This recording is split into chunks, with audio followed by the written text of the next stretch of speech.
It's just one of those one-off sports, like gymnastics. Everybody just goes, yes, gymnastics. And then like soccer, it's a ball, just kick it. And then skipping, it's like nobody knows how to do it.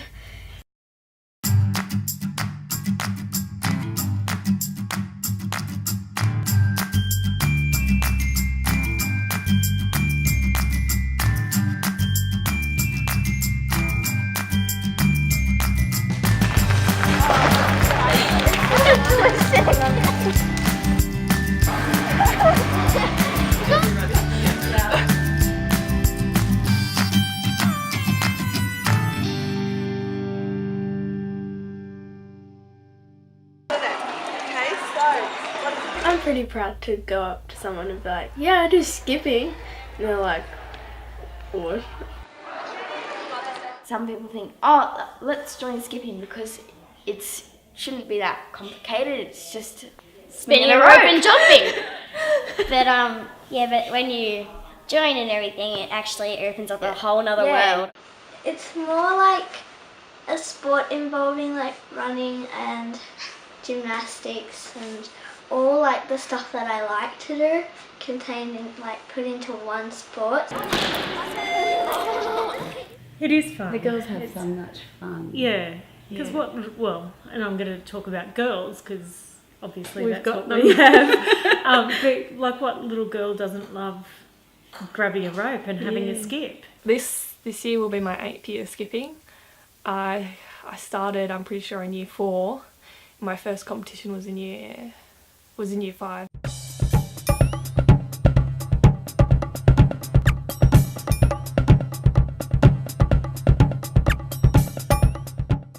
At the time, there was a teacher, Lisa, who's now our coach, who started up kind of a lunchtime skipping group, and most of my friends were doing it. So eventually I gave in and I tried it out, and I guess the rest is history.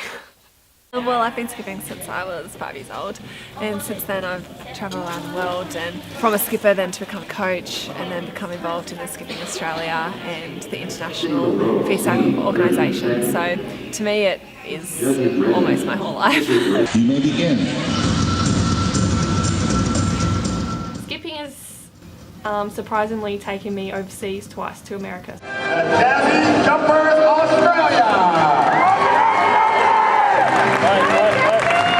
The year before you go away, you need to meet certain qualifying scores, so you have to work really hard in order to qualify to go overseas. People from Australia can qualify to go to Junior Olympics. Judges ready, jumpers ready.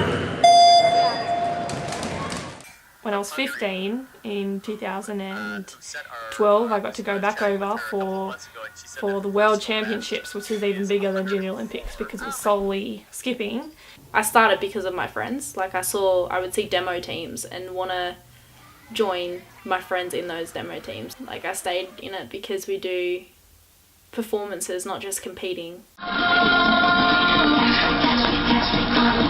my favourite. Oh yeah, we do that every year. It's like my favourite. Performance. Same. The performance thing because it's like at Macca's.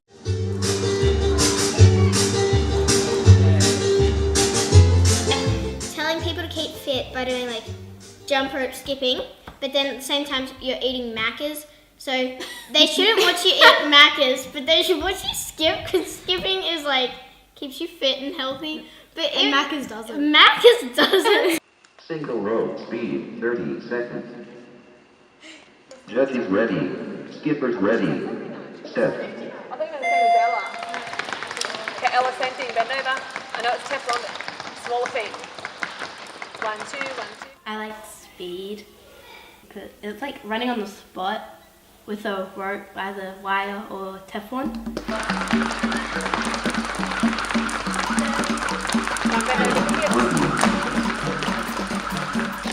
I don't mind speed because I've realised now the amount of times I have done it and I'm not going to die. It's probably the hardest physically. It's probably a freestyle event.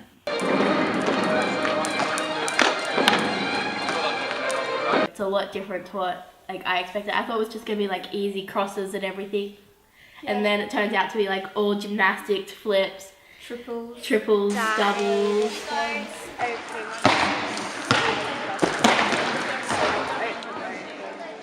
Side cross. We have gymnastics training once a week as well as skipping. We push them to what we think that they can handle. So obviously the younger kids we don't push as much. It's more about fun and like participating with their team and those kind of things. But once they get higher, and it depends on what their expectations are. If they've been selected for an international competition and that's what they've said that they want to do, then we do need to push those kids. All the way from the neck, tackle the camera as they jump over. Normally the competitions run for like 3 or so days. And you'll stay in a hotel usually. And you wake up about 6 o'clock and you'll go down and have breakfast together. Then you come back up and you've got to be in your uniform, have your hair braided, make sure you've got all the ropes, then pretty much you're gone off to competition.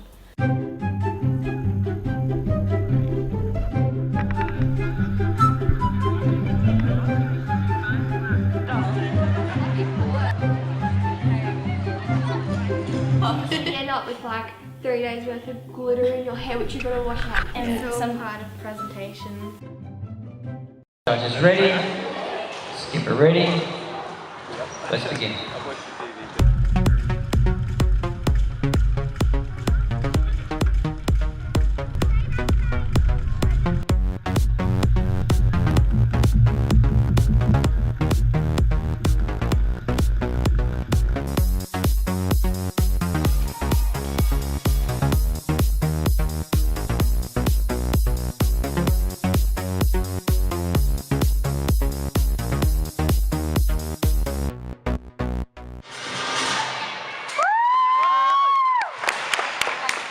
During an event, all that runs through your head is just don't mess up. You just got to put on a smile and pretend that you are not in a serious amount of pain. You just got to keep moving on. Because some of the kids will be disappointed with themselves, and when you see kids crying when they're in the middle of their speed routines, it's just devastating. It always comes down to the day. You might be having a good day or a Bad bad day. You can't guarantee that you're not going to have any mistakes. I probably push them a little bit to compete, but I don't mind if they come last. That's not what it's all about. You just want them to do their best, and I was so happy for Brianna this year because of what she did at States. And she actually showed people what she could do, and I think she's been totally underrated for a long time. Ella came home with 3 PBs as well as the medals and the ribbons and stuff. So she came off from doing her freestyle and just said, I've never done that better. When I'm at competitions, and it doesn't have to be my kids, when I'm at competitions and kids win medals or do really well or get their PB but come last, I'm as proud as punch. This is teaching kids how to be competitive, but also it teaches kids how to lose. There's absolutely some beautiful support there from some of the older kids for the younger kids, and even, they're all the way through. They try to help each other and support each other while, whenever anything's going on out on the floor, and I think that's really nice. Just when that one person will come up and hug you, you can just let it all out and go, whew. Sometimes I see them mucking around a lot because they have such a close friendship. They're having lots of fun, and I think that's the bottom line, isn't it? It's great to push yourselves, it's great to strive to do your very best, but it's also good to have some fun. Without the coaches, there wouldn't be the sport, that's how the sport's growing. For them to have full-time jobs as teachers and then spend their afternoons coaching kids, and it's not just coaching, it's not just turning up and deciding to do something, it takes planning. So without them, there wouldn't be the sport. What they've done is built our club, and it's only gonna grow. I don't trust you with that camera.